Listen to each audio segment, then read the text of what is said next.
Welcome, everyone. This is Bill Fanning, and I'm actually coming to you from beautiful downtown Las Vegas as I'm out here for the Unleashed trade show, and excited for this discussion and looking forward to having a great exchange. I'm just giving a couple minutes for people to join in. So, and it's so funny, like. I keep getting text message in chat messages in Zoom, and I'm always like, "Oh my God, who is it?" But it's all the Fireflies and recording devices asking me if it's permission to record. So it always makes me chuckle. Um, so if you have a recording tool, they're welcome to come on in. And really interesting show out here at Unleash. A lot of discussions around agentic AI, and very interesting how people are focusing and talking about that. But very similar to very trade showy. So nothing massively standing out to me, but definitely a fun experience. So I'm just going to give about one more minute for people to come on in, and then we'll get underway. And I'm excited for today's discussion. Hey, David, that's great for throwing your information in chat and your LinkedIn profile. If anyone else is interested in connecting on LinkedIn with other talk members, I encourage it. It's awesome, and it's a great way to start building a little bit of a network. So feel free to do the same.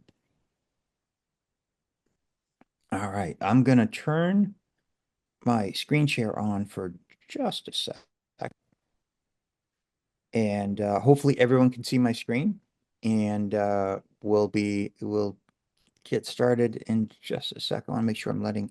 I'm sorry, I look a little discombobulated. I'm working off one monitor, and so, and I don't have Norm here helping me. So, making sure I let everyone in and get everything done at the same time is trying to get all done on one screen is a challenge. So, awesome. Well, welcome everybody. Again, my name is Bill. If you've been here before, you probably have seen or understand who, but I help run talk and excited for today's discussion. Really have an interesting um, conversation to have around building a resilient and engaged TA team in a demanding market. And quite frankly, it's more than just the market, it's in a demanding time. This is an interesting time for our country, for us as people. There's a lot of individual change, and independent of your particular stance as a person, it is challenging, and it can affect people for a number of different reasons. So helping build that resiliency and engagement and fostering a culture of positivity, I think is really critical all the time, but certainly this in this time and for us today. So I'm ex really excited. Arianna is here to join us um, uh, for the conversation and just talk a little bit about what we're looking at. If you're new to talk or you've joined us from LinkedIn, please feel free to explore the platform. There's some great discussions in the forum and in the polls. We have a lot of upcoming events, so please take time to check them out. Really excited that you're here. If you're not a member of Talk, Talk is free to join, and we'd love to have you to be part of our community. And feel free to come on in and join and pick a chapter that's closest to you. And we're excited that you're here. We have a couple events coming up that I think are really fun. We have a conversation next week talking about agentic AI, and I think it's a really interesting discussion. So if that's something you're curious about, I've invited a friend of mine, Felix Wetzel, who has worked for a number of products and has a good thought around what agentic AI is. He's helping it building out for a platform called Cielo, but he's not here representing Cielo. He's just a friend of mine coming to talk about what the shift from ChatGPT and the AI that we're using today is to how agentic AI is going to become part of a lot of different processes, but certainly within talent acquisition, it can do a lot of cool things. Um, and Talent Sphere is taking place in June. It's a great event. Ariana is going to be one of our speakers there, which I'm really excited about. And it's a really different type of conference. And sitting at a conference today at Unleash, I can definitely tell you that I'm excited for the difference because what we're trying to create is more of a talent acquisition retreat where we can connect, we can collaborate, we can learn from one another, we can share best practices, we can hear from some really smart industry leaders and not vendors, but people who are in similar roles to us. And I think it's exciting. So if you have, when I'm done talking, I'll drop it into chat so you can go check it out. And final thought, if you have the ability to turn your camera on, that's awesome. It makes a little bit more of a sense of conversation. But if you can't, or you're having lunch or whatever, certainly understand. But I always like to ask because it makes it more of a personal exchange. So that would be great if you could. So with that, I'm going to stop sharing my screen and excited to be able to start the conversation. So really, um, what I thought when I was putting this together is the hiring landscape today is evolving faster than probably it's ever have before. I know that TA teams are being asked to do more with less. We're navigating constant change. We're implementing technologies that are on one hand exciting, but one hand kind of scary. Um, I'll give you an example. I was reading an article last night on the plane coming out here. Well, it was not last night, it was the day before last. And it was talking about ChatGPT. And here's an example that's really interesting to me. Um, when they were moving from ChatGPT 3.0 to ChatGPT 4.0, the 3.0 version recognized that it was going to be shut off and tried to build itself into ChatGPT 4.0. So now there was two point counterpoints in the argument. One was, okay, Skynet, welcome to 2025. The other one was that ChatGPT 3.0 is just trying to be helpful and move itself forward and help ChatGPT 4.0 become forward. But what was really interesting to me is like, that's kind of scary from my perspective, that an AI engine would recognize it's going to get shut off, so it's moving itself into its upcoming version. So I thought that was really interesting, and that's part of what's a little bit of challenging for us. So what I wanted to do is have, I asked Arianna to join us.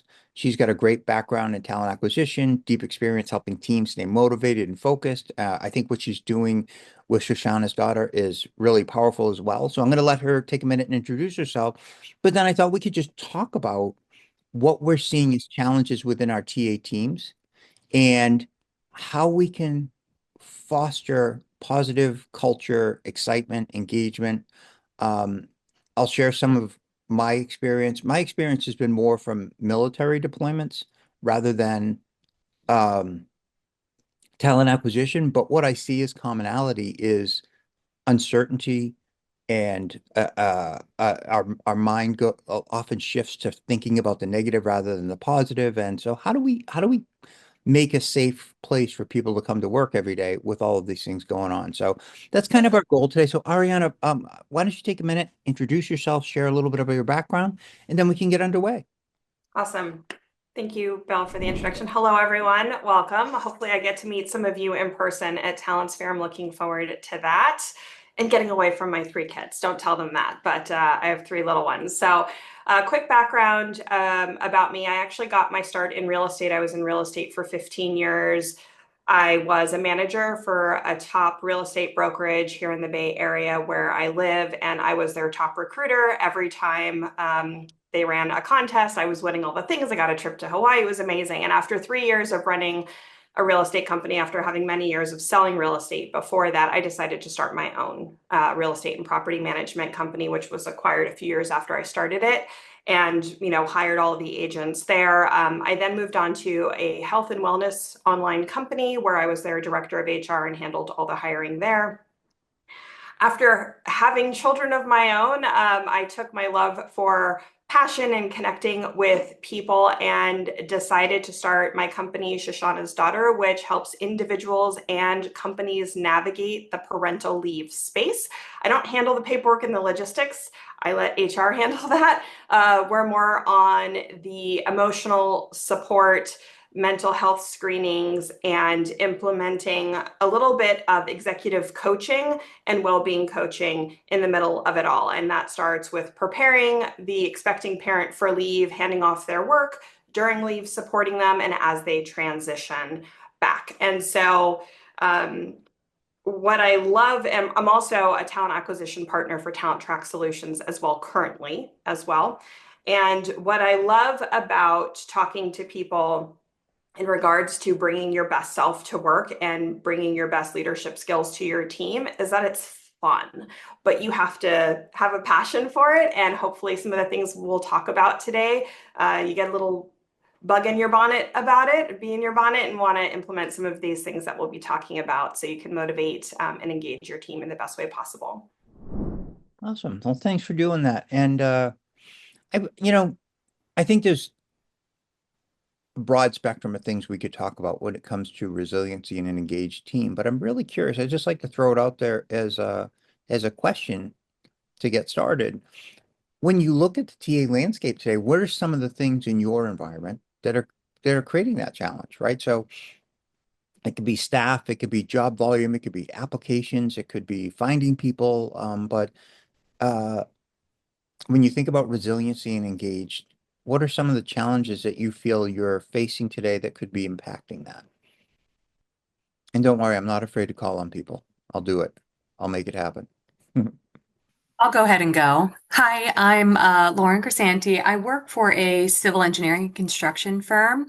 And something that we're running into that is tough on our team is it's a very competitive market. I know it is for so many different industries out there, but it takes a long time for us to recruit candidates. And when we do find them, they're getting other offers out there. So really just keeping our teams on the same types of skill sets often and keeping the will to keep searching for it can be really challenging. I think that's something we probably all face, but a lot of times we have very similar skill sets in the same area and you feel like you're constantly looking for the same thing. So that can be a challenge that we're definitely facing.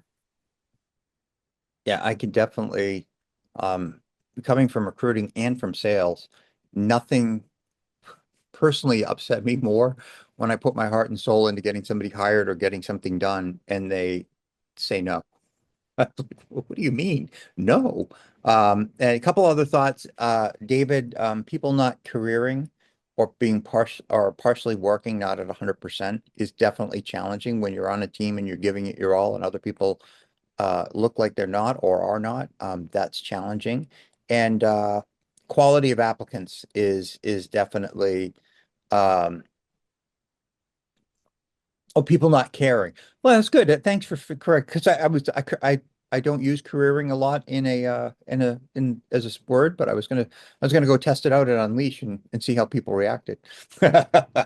So but yeah, I totally get that. So thank you for sharing that. And the quality of applicant thing is definitely an issue. The other thing I think that I've been seeing people talk more and more about is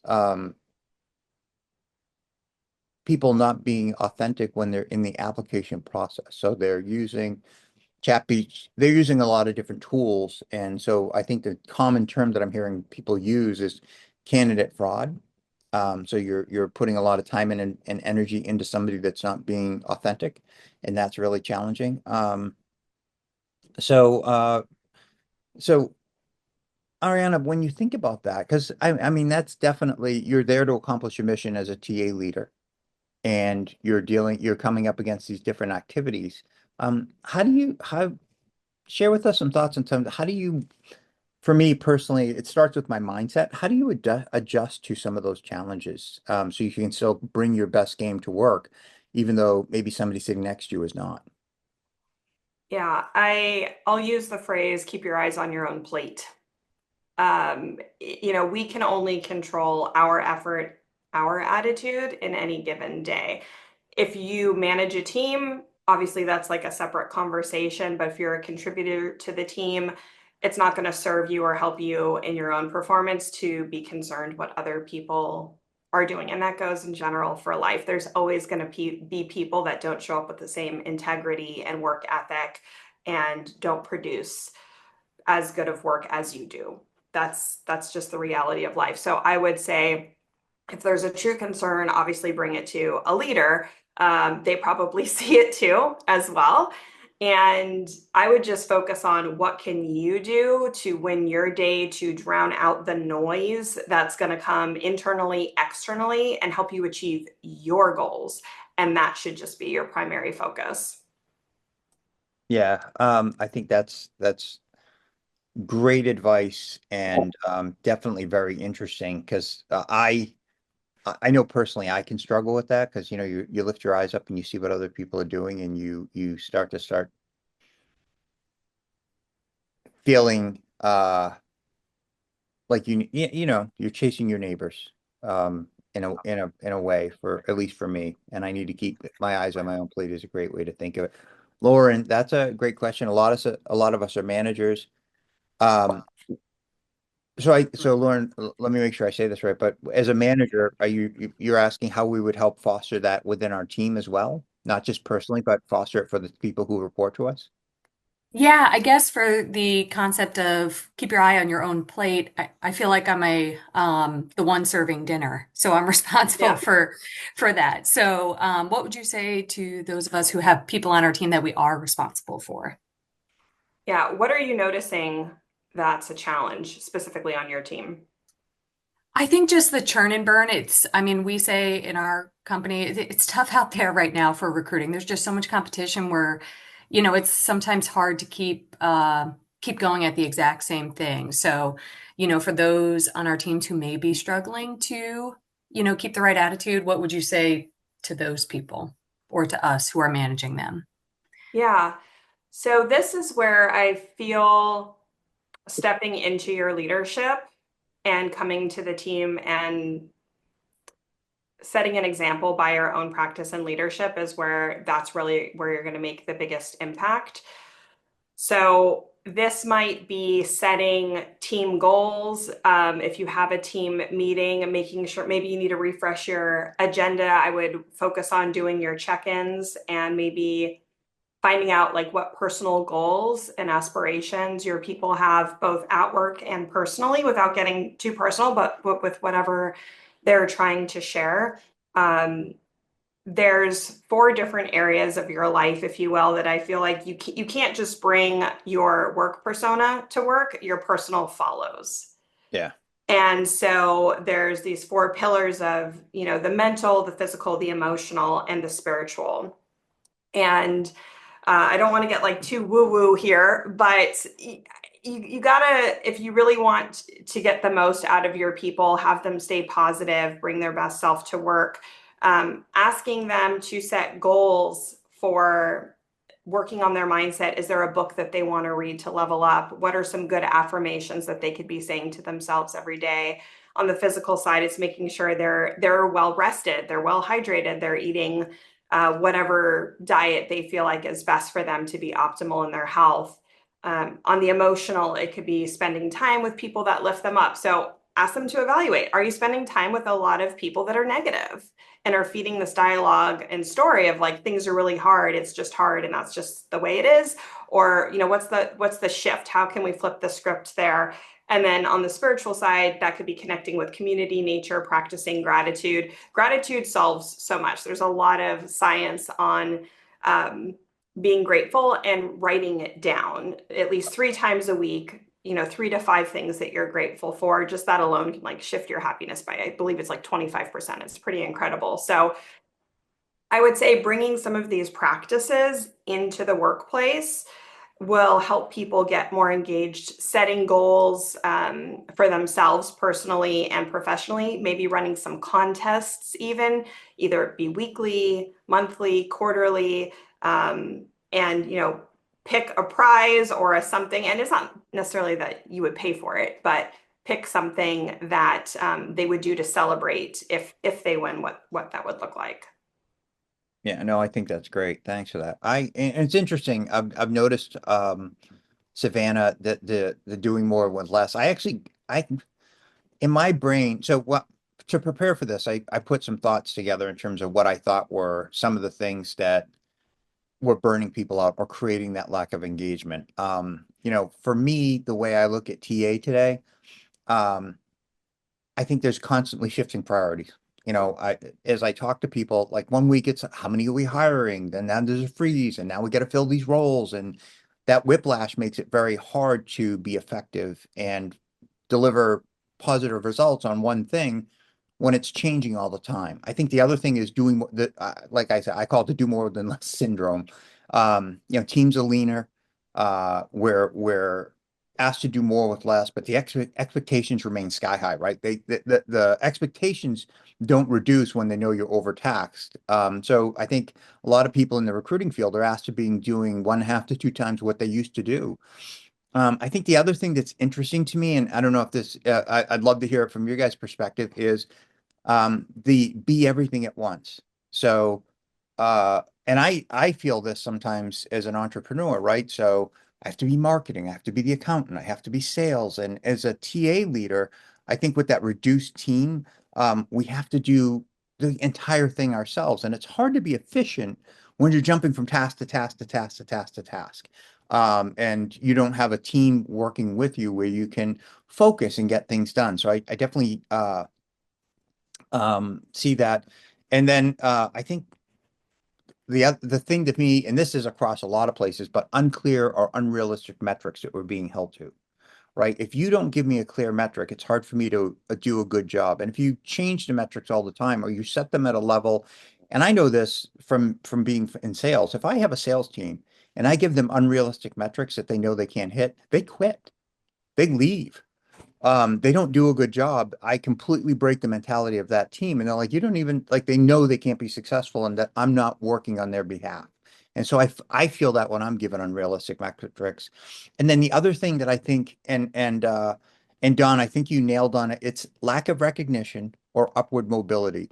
And I think part of that is not seeing training and people investing in, um, how do we improve as TA leaders? Like, where's my train? Like, how do I, you know, and bring uh bring in new technology, or how do I engage AI or like things like that? It's really challenging, and we need to be trained on that because the pace of change in this environment is crazy. So those are some of the things that I see happening, um, and making it really challenging. So I don't know. So that was my personal opinion. Is there anything? What did I miss? What else is out there, kind of? Because I definitely think we've hit some of the highlights, but I'm curious in your worlds, what are some of the other things that maybe are creating that broken engagement?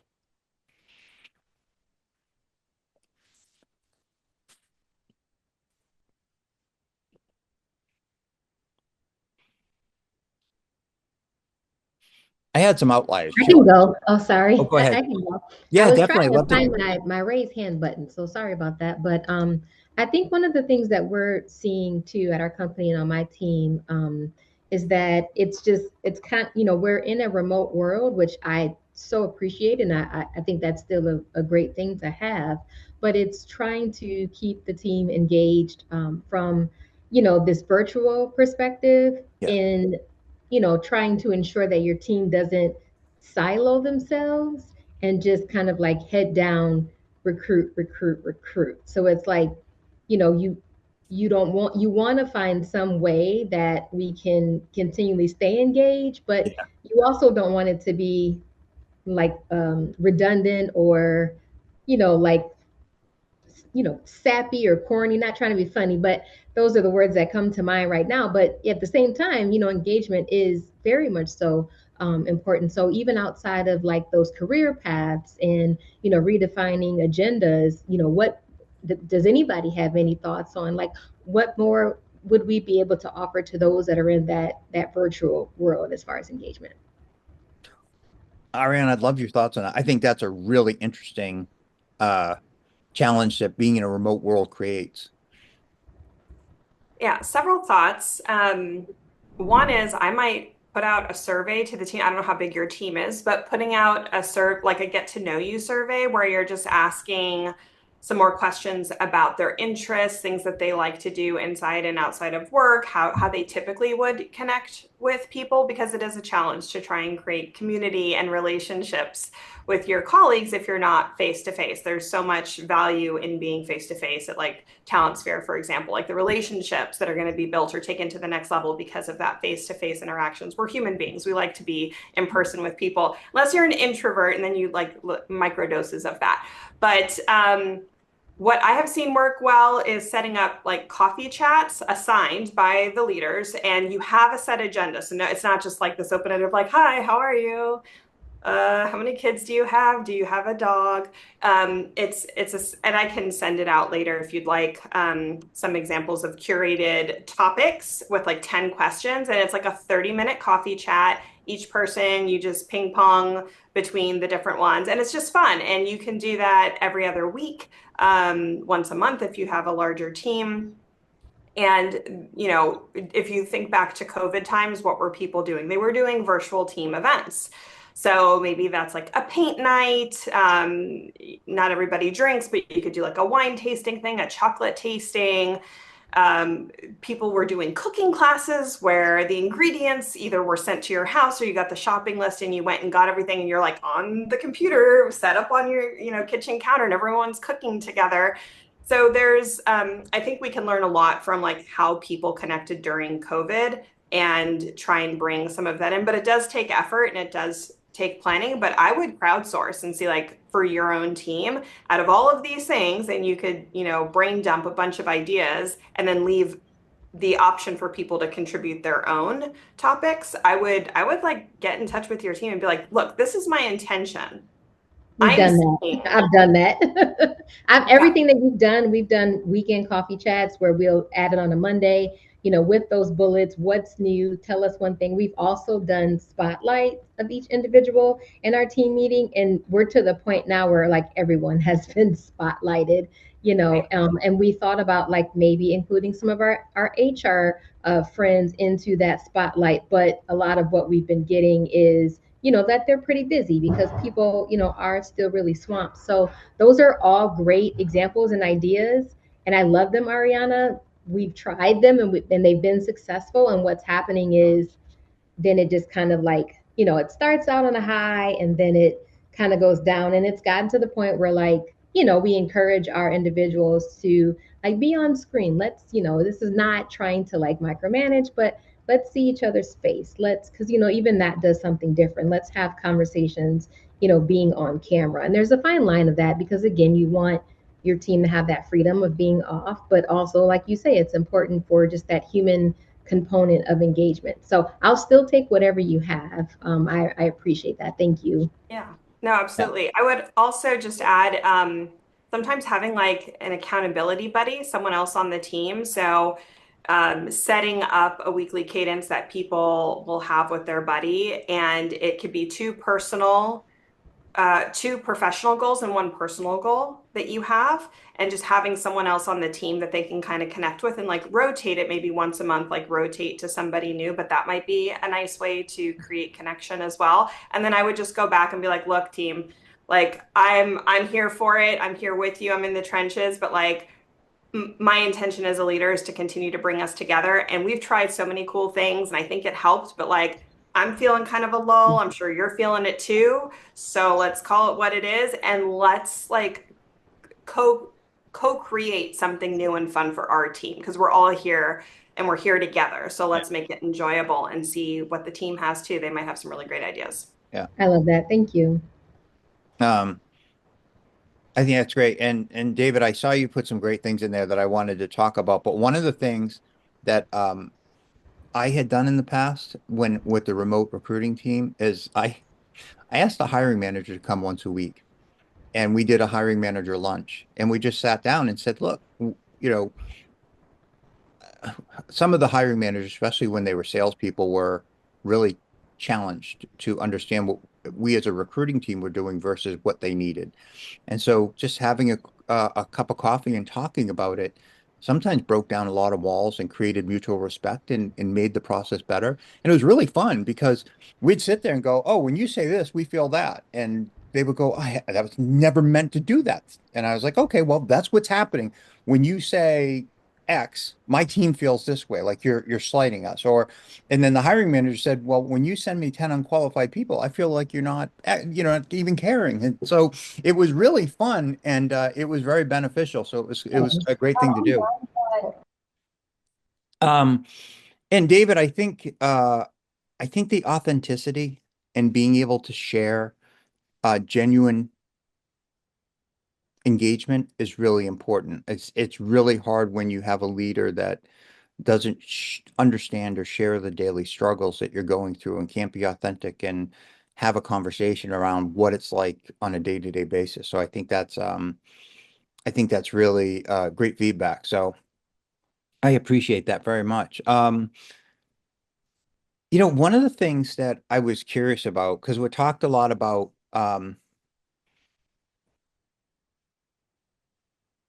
oh, Megan, you have your hand raised. Let me just say this one thought, and then I'll get right to you. But my first thought was we talked a lot about people stuff, but one of the other areas that I've experienced was tech overload.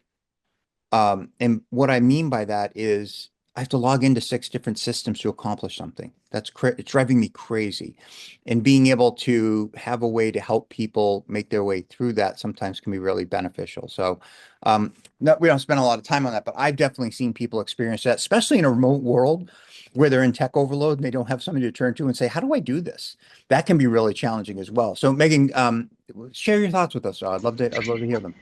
I'm curious to hear if there's anyone here that is a TA team of one. So I support US, Canada, and parts of Europe for my organization. And it's from cradle to grave, right? It's from scoping the role, requisition, all the way through onboarding IT equipment, ordering, that sort of fun thing. So I'm curious if anyone here is in a similar situation where maybe my HR team is very small. We have myself as a senior talent partner, HR business partner, and benefit and comp, right? And so that's it for us. And if anyone has a similar experience or similar kind of setup of staying engaged, when really it's kind of like your business leads or your main support system. And if anyone has any tips or tricks or engagement ideas there.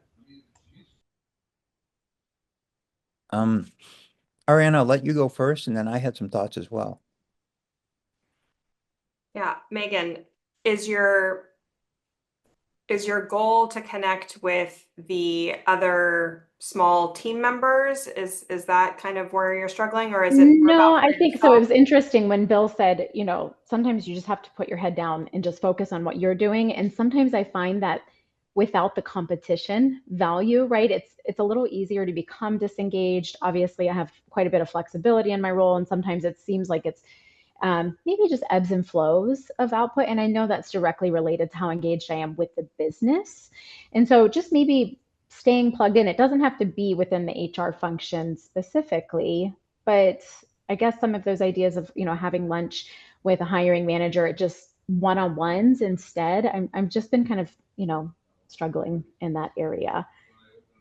So it sounds like it's more of like keeping yourself in Yeah, yeah, in the game engaged. mode. Yeah, yes, Yeah. Okay. yep. Hmm. All right, so something that I love to talk about, and I'll just briefly touch on it because I'll actually be getting into this more deeply at Talent Sphere, and happy to talk with anyone else separately about it. But I call it the go slow woe zones.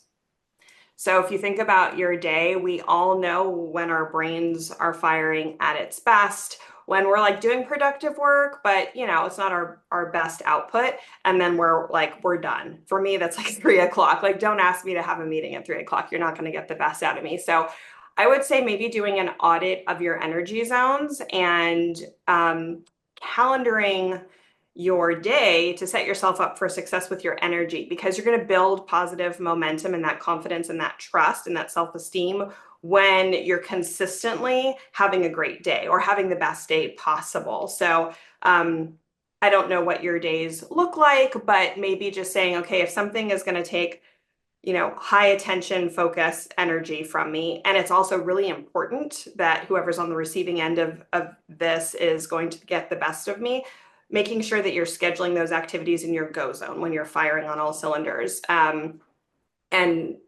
obviously it goes on to the slow and the woe zones. And then tracking your wins.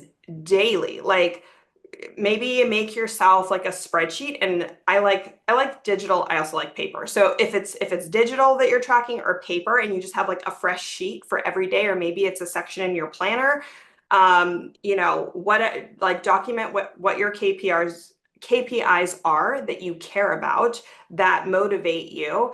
Look for 3 wins for the day, write those down for yourself. And then over time, what you're going to see is like if you're having a down day or not feeling super engaged or motivated, like you can flip back and see like all the awesome things that you've been working on and that you've accomplished. And also practicing the gratitudes. I would say starting your day with daily gratitudes, I think is a great way to kind of set yourself up for success for the day. That's great insight. And I think the struggle is that I want my go zone to be the same time that it was like 5 years ago, right? And just to recognize that it does change, that right now it feels like my go zone is like noon to 5 o'clock, whereas it used to be kind of that like 6 a.m. to noon time for, and so it just changes. And I think I've just been kind of trying to force some things, recognizing circumstances change, business environment changes, and so all good points. Yeah. Megan, I when it comes to running talk, I'm kind of an army of one. And I work from home. And my coworkers are similar to your coworker that walked by a minute ago, which is just my pets. So what I do is I set goals for myself. I'm like, okay, I'm gonna make 25 phone calls today. I'm gonna do this today, or I'm gonna write something today. And it's super simple, but I also tie reward to it. And my rewards are really goofy. They're like, take the dogs out in the yard for 5 minutes and play with them. Just little things that make me happy. But that keeps me engaged. The other thing, and this may sound biased promoting talk, but community helps me a lot. And so I belong to an entrepreneur community. I belong to a sales community. I belong to a couple TA communities, and just sharing and talking with peers, also asking questions and just collaborating. Did anyone remember the movie Stripes? So remember, I don't know, it's an old movie in the 80s when I was a little kid. It had Bill Murray in it, but one of the things was you were going to get sent to Ice Station Zebra, which was this place in the North Pole where you're going to get stationed in the military, be all alone. Sometimes being in my remote office feels like I live at Ice Station Zebra. And so being able to just talk to other people and collaborate sometimes just breaks that wall down, that I'm not alone, I'm not isolated, and other people are sharing the same challenges that I'm experiencing. And that makes me realize that I'm not unique, that this isn't just me, that this is, and then I can collaborate and talk about how other people are getting over it. And that helps me a ton. So I that's how I break down Ice Station Zebra sometimes when I'm sitting there home alone. So Lauren, I'd love to hear uh your thoughts. I know you had your hand raised, so I wanted to make sure we got to you. I'm sorry. I actually thought I took down my hand, but I must not have. But Megan, to Bill's point, if you ever need someone to reach out to, you can always reach out to me. I love to motivate. But the only other thing that I would suggest if you're an island of one is I know you mentioned going out to lunch with the hiring managers, but one thing that I do, it helps keep me accountable, but also I think keeps the managers engaged as well, is don't be afraid to show them the work that you're doing. If it's LinkedIn projects, print out those projects, export what you're, doing. I think that helps to, like I said, keep them engaged and show what you're doing, but also sometimes those numbers aren't what you want them to be. And it kind of gives you a little kick to get them up and have that meeting on calendar and just kind of show the work that you have to do. So you can always call me, find me on LinkedIn, but LinkedIn projects and sharing them can be one way to kind of put your money where your mouth is at times and get that motivation. Yeah, no, absolutely. Thanks for sharing that. And John, great call out. Local SHRM has some great meetings to meet people. I know, like in the Boston area, there's it's a weird acronym, but it's a meetup group that gets together once a month at different company headquarters that you can find. But it's really fun to sit down and as an army of one and talk with people who are in similar roles and talk about these things. Like I love to share that. Um, and I think you made a great point, Megan, that my focus zones or where I try and work have definitely shifted with kids. Like I used to love to get up at 5 o'clock in the morning and work till 7 a.m. until I had kids. And then I realized that that is just not going to happen because they are just going to blow that world up. And it's funny, as my kids got older, they're all teenagers now.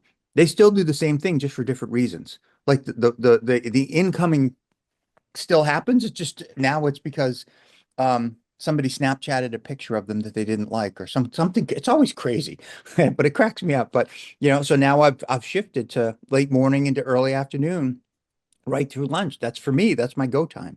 I put my head down at like 10 a.m. and I just crank and it's fun.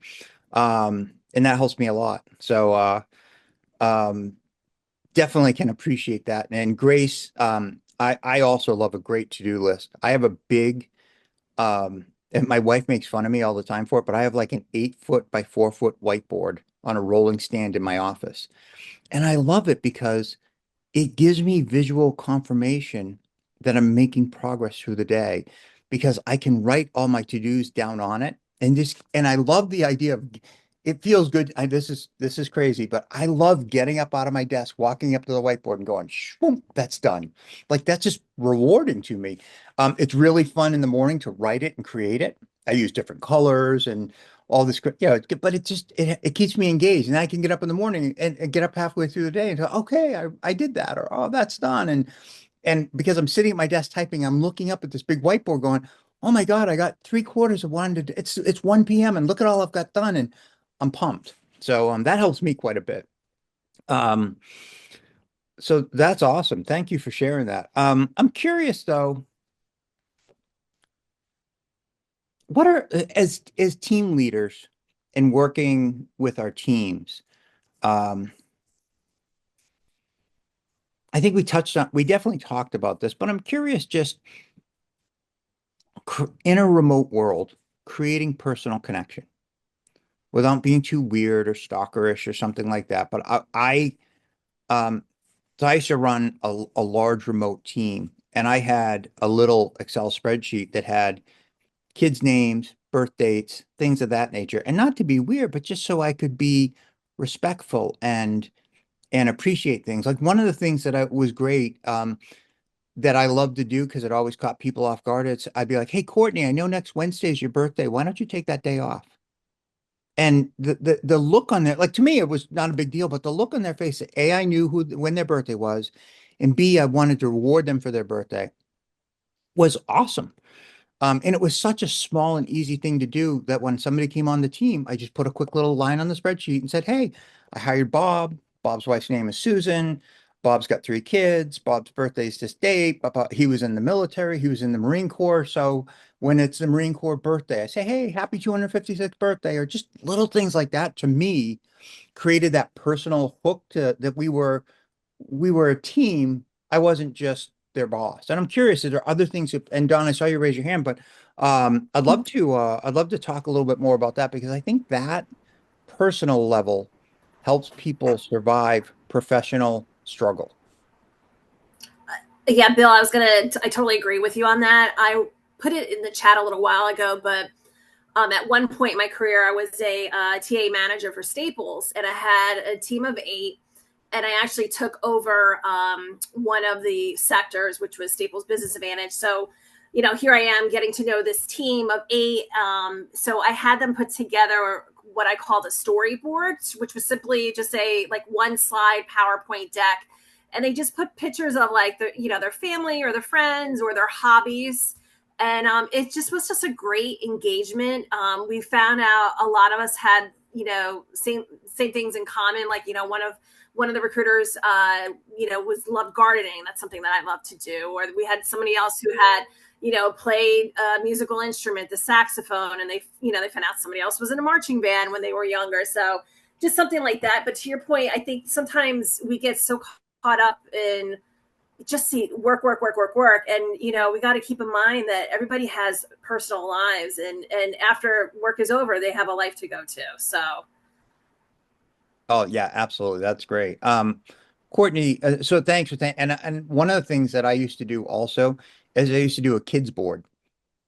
And so like, somebody's 5-year-old hit their first T-ball and put a picture up of that because it's fun. We all can relate to that. So it's great.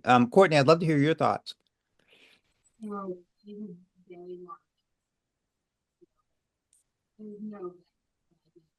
Can't hear her. Yeah, you're a little quiet.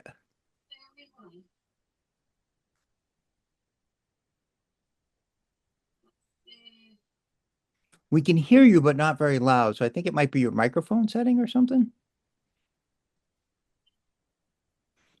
I'm not a Zoom expert, but I think you go into microphone and you can turn it up. Oh, is your computer closed? That's a great question.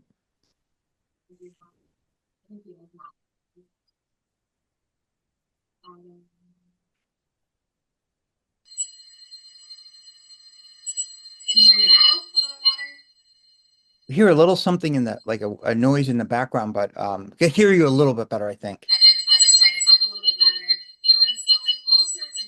No, it's not. It's definitely just squeaky now. The power zoom. Yeah, that's good. Just type it in so we can see it. That'd be awesome. Um, the a team talent show, Ariana, by the way, on the side is a great idea.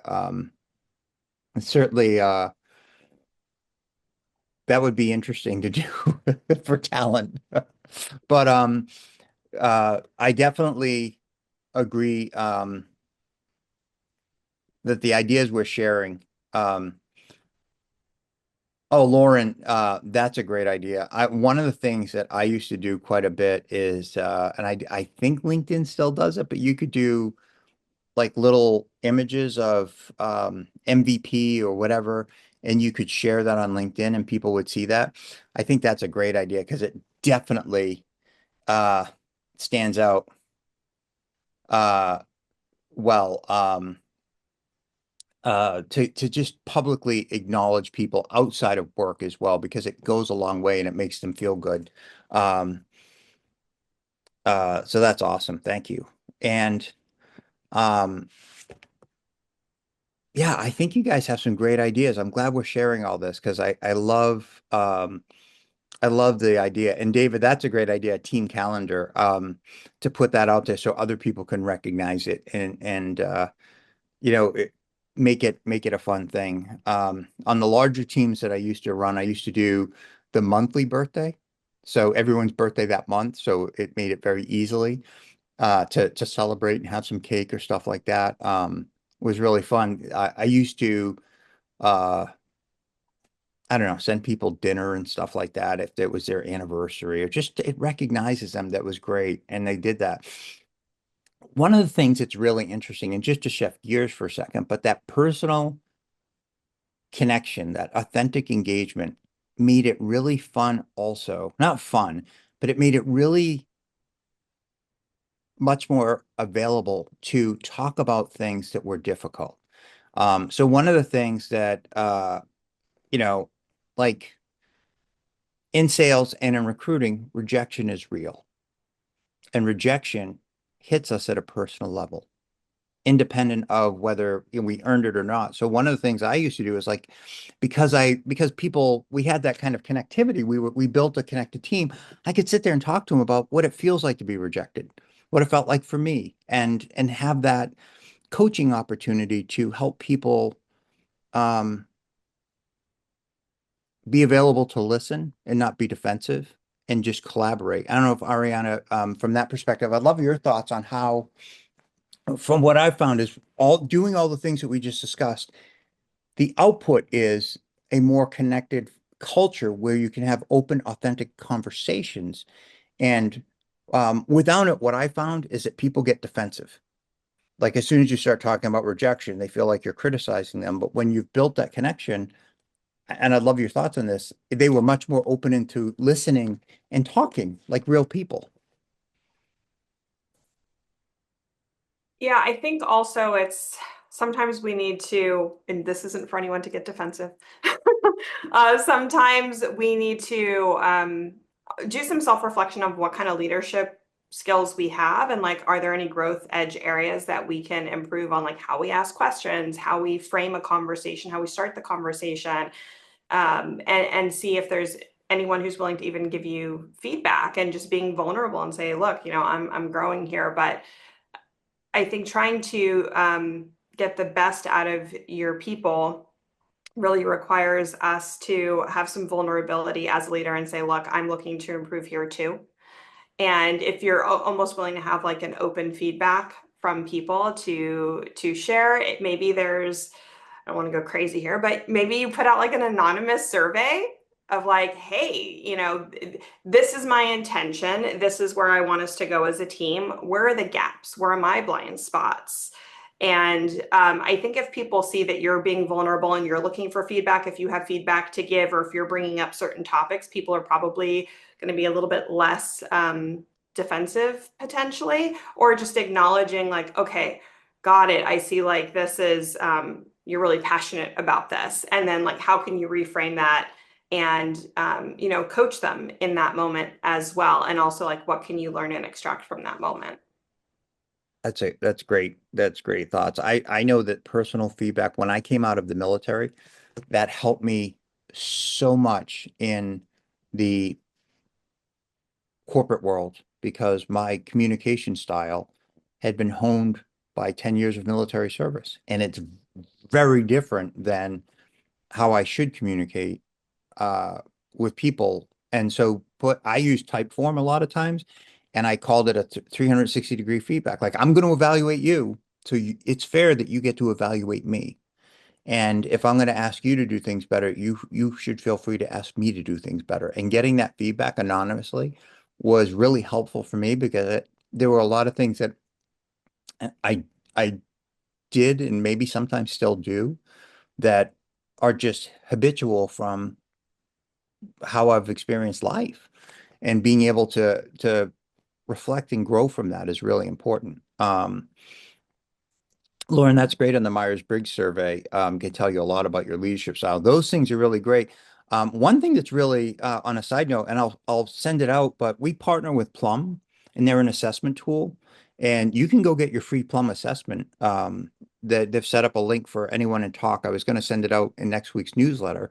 I just got it this week, but we can go in and get Plum assessments, and it gives us great coaching and thought prospects and how we work with other people and all this great stuff. So I found it pretty valuable to think about. So we've got about 5 or 6 minutes left. Guys, I've loved this discussion. So I wanted to first stop and thank all of you for sharing your thoughts and ideas and comments. It's been really helpful. I was curious from everyone who's here, what haven't we talked about that we should? What is there anything we've missed? Or anywhere that you feel like there's challenge or struggle that we should maybe spend a minute and talk about how to approach or deal with? And Jennifer, that's okay, just 1 second and then you can go. But Jennifer, that's great. I actually was looking at some of the reward platforms that are here at Unleash, and I think that's We use it. Yeah, we use Achievers. I don't know if you've heard of it, but the year we started using it at our company, we became the biggest client right away, and it was so incredibly adopted at our company, and everyone does it. The company gives out free points to every employee each month. So you are incentivized to recognize your coworkers, teammates in any country for their work, and you have to tie it to one of our values and just say like Bill is wired to win because we were able to complete our project on time and under budget. It's like some kind of recognition like that. And as you accumulate those points, it's called Achievers is the platform. yep, As you accumulate those points, then you can use those points to purchase all of these items on their platform. And our company actually, like I said, is giving you the points. So it's free to the employees. All the employees end up paying for is the sales and use tax on that item once it's shipped to them. It's yep, hugely popular at our company. Everyone looks at that platform all the time. It's amazing. yeah. They have a massive booth here at Unleash, and I love it because had once asked for a budget to reward people. and was shot down. And I had to go back to the CEO and say, look, let me ask you a question. What costs more, spending a couple of dollars a month on rewarding people or turnover? Yeah. And as I soon as think I think it's done an amazing thing for our company because we're a bigger company now. Where I guess we're technically a medium-sized company, but like many other companies, we are going through lots of changes. We're going through acquisitions. They can't give everyone necessarily these huge salaries. That's just not practical. So we try to reward and incentivize the employees in other ways, and that's definitely been a huge thing for our company. yeah, absolutely. Okay, I'd love to hear your feedback, and then David, I can definitely get to you your thoughts as well because I think they're great. Yeah, actually, Jennifer kind of spoke to what I was going to ask about, just as far as like how do you provide some type of incentive for your team. I feel like that too helps with like engagement, but sometimes it's hard to, with budget and things like that, it's hard to be able to do that. So she kind of just struck my interest, and I just reached out and said, hey, can you send me more on that program? So thanks. Yeah. There are multiple vendors doing it. I know Achievers is great. And Snappy is as well. Ariane, I know you dropped that in there, but I was talking with them a little bit earlier. Um, I think I mean they're all great, but they all have different investment strategies and cost models. So I would say that if this sounds like something that could work, there's probably a vendor out there you could partner with to do it, depending on the size of your company. So, um, Also, to just mention, if anyone just wants a sidebar conversation on employee recognition strategy, I was employee number one at a startup in the employee recognition space and was there for 9 years. Know a lot of the players in the space and would be happy to chat through thoughts or strategy on how to build programs and the different options that are out there. yeah, I think that's great. Thank you for offering that. Um, so we've got a couple minutes left, and I really appreciate it. I'm trying to drop into the chat just some of the URLs of the people we talked to. Another one that I've partnered with before is called Goody, and they do a good job. And they're I think they're free to use or set up, so it's for a small team. I used Goody personally because it was a small team and we were remote and I didn't have a huge budget, so I couldn't pay a subscription fee, but I could invest a little bit on renewal. So it became really powerful. Um, and David, you're right. The company swag and branding and all of that stuff drives strong value as well. So I really appreciate it. So well, we have about a minute or two left. So Ariana, do you have any closing thoughts for everybody, or was this a great discussion or helpful? No, it was a pleasure to be here. And yeah, very lively discussion. Good, awesome.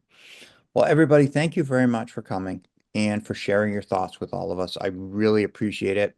Um, I think that the takeaway from this is, for me, um, a resilient and engaged TA team or any team takes conscious thought and effort.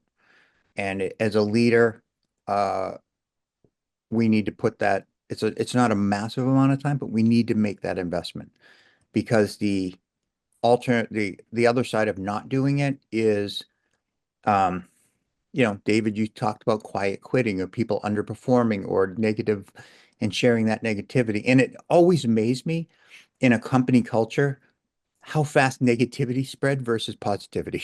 It's like a 10x multiplier. So all great thoughts, and everybody who can participate and contributed, I really appreciate it.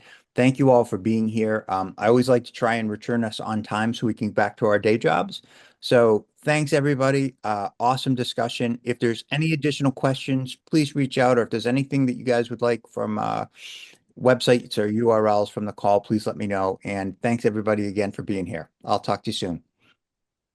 Thank you. Bye-bye.